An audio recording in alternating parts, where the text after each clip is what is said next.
छोटू, मुन्ना, चंटी और तुम सब लोग, भाभी, सभी लोग यहाँ के जो हमारे माइनॉरिटी के भाई बहन सब लोगों को अस्सलाम वालेकुम रहमतुल्लाहि व बरकातुहू।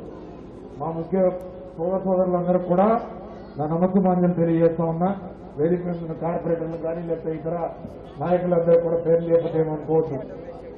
మిత్రులారా, ముఖ్యంగా ఈరోజు నెహ్రూ గారి జాయినింగ్కి నేను గ్రామ పంచాయతీ ఎన్నికల కోసం నేను ప్రచారంలో తిరుగుతున్న సందర్భంగా ఈరోజు కుదురుతుందని చెప్పి ఈరోజు పెట్టుకోవడం జరిగింది. అయితే ముఖ్యంగా ఇక్కడి నుంచి నేను ఈ వేదిక మీద నుంచి నేను చెప్పగలిగేది ఒకటే, ఎవరైతే మా యూత్ని లేదా మా బీఆర్ఎస్ పార్టీ యువకుల్ని సతాయిస్తున్నారో వాళ్ళందరికీ కూడా 3.0 రప్పరప్ప మామూలు ఉండదని చెప్తారు. ఈ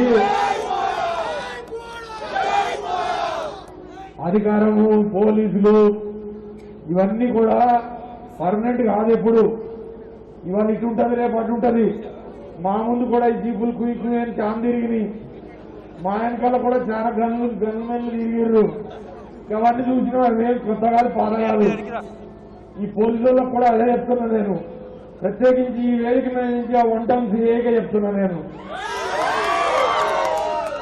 బిడ్డ ఇలా కాసుకో, లేకపోతే ఇవాళ ఈ మీటింగ్ అయింది కదా, రేపు నీ వంటం పోలీస్ స్టేషన్ మీద ఉంటుంది బిడ్డ. నీ మీటింగ్ నువ్వు నీ ఎస్ఐ తప్పుడు కేసులు పెడతాం, గంజాయి ప్యాకెట్లు పెట్టి కేసులు పెడతాం, లేకపోతే అది చేస్తాం ఇది చేస్తామంటే భయపడటానికి 2 సంవత్సరాల కాలం ఐస్ క్రీమ్ గడిపోయినట్టు గడిపోయింది. ఇంకా 3 సంవత్సరాలే ఉంది. బరాబర్ రాసుకుంటాం. నీకెంత సర్వీస్ ఉందో, ఏడున్నో చూసుకొని బరాబర్ నిన్ను పువ్వుల్లో పెట్టుకొని తెచ్చుకొని నీకు ఆ రోజున కూడా మళ్ళీ ఇస్తాం. మనం దేనికైనా ఒక అదుపు ఉంటుంది. నువ్వు ఆ రోజు ఏం చెప్పినావు? ఓట్లు అడిగే రోజున మమ్మల్ని అరాచకం అన్నావా? ఇవాళ 2 ఏళ్ల పాటుగా ఇక్కడ అరాచకం చేస్తున్నారు ఎవరు? ఎవరు అరాచకం చేస్తున్నారు? ఎవరిని అడ్డం పెట్టుకుని అరాచకం చేస్తున్నారు? ఒకసారి ఆలోచన చేయాలా? నువ్వు పోలీసు వాళ్ళని అరాచకం పెట్టుకోనో లేదా వాళ్ళని పెట్టుకుని అరాచకం చేసి ఒక్కటిద్దరు నాయకులు అయితే ఇది ఖమ్మం గడ్డ. ఇందాక ఆయన చెప్పినట్టు మేమందరం కూడా పోరాటాల పురిటిగడ్డ నుంచి వచ్చిన వాళ్ళమే. మాకు పోరాటాలు తెలియక కాదు. మీరు ఇక్కడ కాకపోతే అక్కడ, అక్కడ కాకపోతే ఇటు, అటో ఇటు పరిగెడుతుంటారు. మన జిల్లాలో ఆ మూలకో ఈ మూలకో లేకపోతే అవసరానికో. కానీ గడ్డ మీద ఉండి కొట్లాడి లాఠీ దెబ్బలు తిన్నోళ్ళం, లేదా ఉద్యమంలో పాల్గొన్న వాళ్ళం, లేకపోతే కొట్లాటలు కొత్త కాదు, అన్ని చూసిన వాళ్ళమే. ఇవన్నీ చూసి ఉడతవుపులు అన్ని చూసిన తర్వాత మీరు వచ్చి ఇవాళ మీకు ప్రజలు ఓట్లేస్తే మీరు ప్రజల దగ్గరకు రాలేరు. మీకు సమయం లేదు. మీ కొడుకులను పెట్టుకొని పరిపాలన చేసుకుంటారు. చేసుకోండి. వాళ్ళ వెనకాలన్న అవకాశవాదులు 10 సంవత్సరాలు బీఆర్ఎస్ ప్రభుత్వం యొక్క అధికారాన్ని అనుభవించి వాళ్ళ వెనకాల చేరి వాళ్ళ మళ్ళీ మన కార్యకర్తల్నే మన ఇబ్బంది పెట్టి పైశాచిక ఆనందం పొందుతున్నారు. నిజంగా ఒరిజినల్ కాంగ్రెస్ పాపం వాళ్ళు ఎవరేం చేస్తలేరు.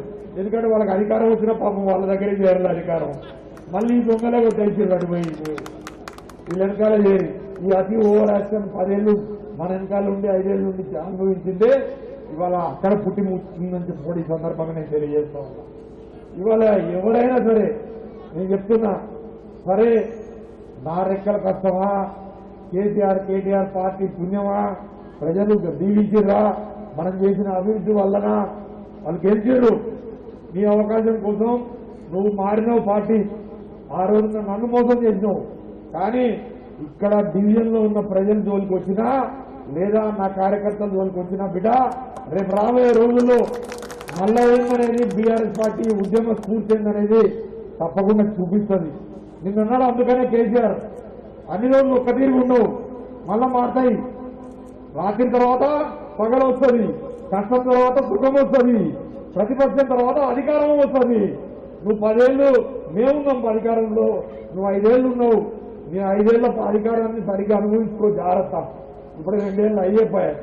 నేను అడుగుతా ఉన్నా ఇక్కడ మా అక్క చెల్లెళ్ళందరికీ దొంగ హామీలు ఇచ్చి 420 420 హామీ దేకే 6 గ్యారంటీలని గ్యారంటీ కార్డులు వేసి నువ్వు ఇచ్చింది ఏంటా మా అక్క చెల్లెళ్ళందరూ చెప్పాలా వచ్చిందా మహాలక్ష్మి పథకం కింద 4,000 అత్తకి 2,500 కోడలికి వచ్చినాయా చెప్పాలి हमारे बहने बोलना 2,500 आया 2 साल हो गया नहीं आया हमारे सास को 2,000 के जो पेंशन है 4,000 हो जाता बोले आया क्या वही केसीआर का 2,000 आ रहा तुम्हारे 2,500 का तो लापता है हो गया समझो शादी मुबारक लो कल्याण लक्ष्मी लो మేము తీసుకొచ్చిన చెక్కులు ఏవైతున్నాయో 1,116 సరిపోదని కులం బంగారం వచ్చిందా ఎక్కడైనా మీ మెడలో మెరుస్తుందా కాంగ్రెస్ కులం బంగారం చూద్దామంటే గ్రామ బంగారం కూడా కనపడతలేదు ఎక్కడ ఇక మన ఆడపిల్లలైతే స్కూటీలే స్కూటీ ఖమ్మంలో అయితే ట్రాఫిక్ జామే అయిపోతుంది ఆడపిల్లల స్కూటీలు కాంగ్రెస్ వాళ్ళు ఇచ్చిన స్కూటీలకి మన వైరా రోడ్డు మొత్తం ట్రాఫిక్ జామ్ అంట ఒక్క హామీ నెరవేర్చలేదు 500 రూపాయలు గ్యాస్ కొట్టిందా గ్యాస్ వస్తుందా మొత్తం అంతా కూడా గాలి గ్యాస్ మళ్ళా నువ్వు 1,050 రూపాయలు కట్టుకుంటున్నావు మొత్తం ఓట్లు వేయించుకున్నారు పోయి మా నిరుద్యోగ యువత చెప్పాలా 4,000 రూపాయలు నిరుద్యోగ డిక్లరేషన్ అని పెట్టిరు ఇచ్చిరా ఎవరికైనా ₹1 నేను అడుగుతా ఉన్నా నేను లేదు ఈ ఖమ్మం నగరంలో ఎంతమంది పేదవాళ్ళకి నువ్వు ఇందిరమ్మ ఇల్లు ఇచ్చినావు నేను అడుగుతా ఉన్నా నేను ఇచ్చినా బరాబర్ వేలాది మందికి జగాలు ఇచ్చినా వందలాది మందికి డబల్ బెడ్రూమ్ ఇల్లు ఇచ్చినా కానీ మీరేం చేస్తున్నారు మేము ఇచ్చిన వాటిని కూల కొడుతున్నారు వెనక్కి తీసుకుంటున్నారు ఇందాక మన నాగరాజ్ చెప్పినట్టు పేదవాళ్ళ పొట్ట కొడుతున్నారు పేదవాళ్ళ పొట్టగొట్టి చేసే అభివృద్ధి కాదు నేను చేసిన అభివృద్ధి కానీ పేదవాడి పొట్టగొట్టి మాత్రం ఎప్పుడు అభివృద్ధి చేయలేదు పేదవాడి పొట్టగొట్టి చేయలే పేదవాడు అక్కడ ఉంటే పేదవాడికి సంబంధించిన జాగాకి పొజిషన్ పట్టా ఇచ్చి దాని తర్వాత జియోకి ఇచ్చి పట్టా ఇచ్చినాం దాంట్లో నేను నువ్వు ఇల్లు కట్టుకుంటానంటే గృహలక్ష్మి పథకం కింద నేను శాంక్షన్ చేసిన కానీ నువ్వేం చేస్తున్నావు ఇవాళ పువ్వాడ అజయ్ని మరిపించాలా కేసీఆర్ని మరిపించాలా అంటే నువ్వు మళ్ళా నువ్వు వేసుకున్న బోర్డులన్నీ కూడా మన ప్రభుత్వంలో చేసిన పనులే తప్పే నువ్వు వెలుగుమట్ల పార్క్ నువ్వు తెచ్చినవారా కేసీఆర్ అధికారంలో తెచ్చిన వెలుగుమట్లకి ఇలా బోర్డు ఇచ్చి వస్తుంటే అక్కడ బోర్డు కనపడదు వెలుగుమట్ల పార్క్ అంట ఎడికెళ్ళి వచ్చింది పుట్టింది వెలుగుమట్ల పార్క్ కేసీఆర్ అధికారంలో నుంచి పుట్టింది వెలుగుమట్ల పార్క్ ఒక్కసారి ఏం చెప్పుకున్నా ఏం చేసినా సరే అభివృద్ధికి చిరునామా కేసీఆర్ పాలన మనం చేసిన అభివృద్ధి ఖమ్మం దానన్నింటినీ కూడా మీరు కొనసాగించుకొని మీరు వాటిని పూర్తి చేసి ప్రజలకి మీరు ఇచ్చిన వాగ్దానాలని నెరవేర్చండి నెరవేర్చే పని లేదు ఆ రోజు ఇక వచ్చినాం డిసెంబర్ 9 తారీఖు వస్తున్నాం మేము ఇచ్చిన గ్యారంటీ కార్డులు ఉన్నాయి వీటిని జాగ్రత్తగా భద్రంగా దాచుకోండి లోపల తాళం పెట్టుకోండి 9 తారీఖు తీసి బయట పెట్టండి మేము ఇచ్చినవన్నీ కూడా మీకు అందరికి కూడా 9 తారీఖు ఇస్తున్నాం అన్నారు ఆ 9 తారీఖు రేపు వచ్చినప్పుడు 2 ఏళ్ళు అయిపోయింది ఏమి లేవు అన్ని అటకెక్కినాయి 420 హామీలు 420 హామీలోకి దేనికి దిక్కులేదు మైనారిటీ డిక్లరేషన్ అయిందా ఏమన్నా మైనారిటీ డిక్లరేషన్ లో ఒక్క పని నేను ఛాలెంజ్ చేసి అడుగుతున్నాను బీసీ డిక్లరేషన్ 42% రిజర్వేషన్ ఇస్తామని చెప్పి ఇవాళ గ్రామ పంచాయతీ ఎన్నికల్లో 17% కూడా రిజర్వేషన్ ఇవ్వలేదు దాన్ని చూసి అబ్బాయి చారి అనే అబ్బాయి వాళ్ళ ఆత్మహత్య చేస్తున్నాడు నువ్వు బీసీలకి నువ్వేమీల మహిళలకి మహాలక్ష్మి పథకం కింద దోకా సరే రైతులు ఇక్కడ లేరు కానీ వాళ్ళకి చెప్పొచ్చిన వాళ్ళకైతే పంగనామాలే రుణమాఫీ పూర్తిగా కొట్టినావు రైతు 10 గుంటల భూమిని అంత విలువైన భూమిని ఇచ్చి 4 కోట్లు డబ్బులు ఇచ్చి దానికి పిల్లర్లు కూడా నెట్టే కేవలం పువ్వాడ చేయకు మనకి పేరు వస్తుందని కొత్త సాధికారణ రావద్దని ఆట పెట్టినావు కదా మనం కొత్తదైనా చేయి కనీసం ఇంకోటి అది కూడా చేయలే పాతదానికి దిక్కులేదు ఆ రోజు ఎలక్షన్ల కోసం అని చెప్పి చాలా మాట్లాడారు కదా మరి ఇవాళ మాట్లాడేందుకు మూతులు ఎందుకు బీటుకుపోయి ఆ రోజు వాట్సాప్లో బాగా పేలింది కదా మరి ఈ రోజు ఎందుకు మాట్లాడతలేరు 2 ఏళ్ళు అయిపోయింది కాంగ్రెస్ ప్రభుత్వం వచ్చి మరి ఇంకా కూడా ఈ శుష్క వాగ్దానాలతోనే ప్రజలు వెల్లదీయాలా అని నేను అడుగుతా ఉన్నాను అందుకని ఈ వేదిక ద్వారా 2 ఏళ్ళు అయిపోతే ఇంకా 3 ఏళ్ళు అధికారంలో ఉండగానే కాంగ్రెస్ పార్టీలో ఉన్న నాయకులకి అర్థమవుతుంది కాంగ్రెస్ పార్టీ భవిష్యత్తు ఏంటనేది రేపు మనం భరోసాగా ఉండాలా.